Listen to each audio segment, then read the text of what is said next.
Méditation du 20 juin. Adoptés. Nous aussi, lorsque nous étions enfants, nous étions asservis aux principes élémentaires du monde. Galates 4, verset 3. Nous sommes des enfants de Dieu par la foi en Christ, nés dans la famille de Dieu, avec tous les droits qui y sont attachés. Lorsqu'un pécheur est sauvé, il a le statut d'un nouveau-né qui a besoin de grandir, mais quant à sa position, il est un enfant ayant tous ses droits. La porte d'entrée de l'adoption est la conversion. Dans l'Empire romain, les enfants des riches étaient pris en charge par des esclaves. Ils étaient instruits sur la supervision de serviteurs.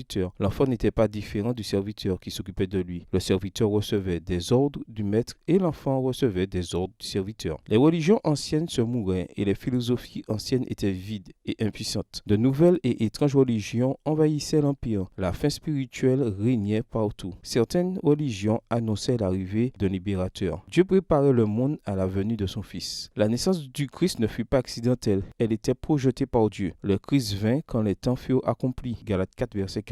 Et il reviendra aussi lorsque le temps sera vraiment venu. Éphésiens 1, verset 10, version second 21. Le Seigneur, par son sacrifice, ne nous a pas achetés pour faire de nous des esclaves, mais des fils avec tous leurs droits. Le Père a envoyé le Fils est mort pour nous, et nous a envoyé le Saint-Esprit pour qu'il vive en nous. Le contraste ici n'est pas entre les petits-enfants et les enfants adultes, mais entre les esclaves et les enfants. Comme le Fils prodigue, voir Luc 15, verset 19, les Galates voulaient que leur Père les accepte comme serviteurs, alors qu'ils étaient vraiment des fils. Le Fils a la même nature que le Père par l'esclave.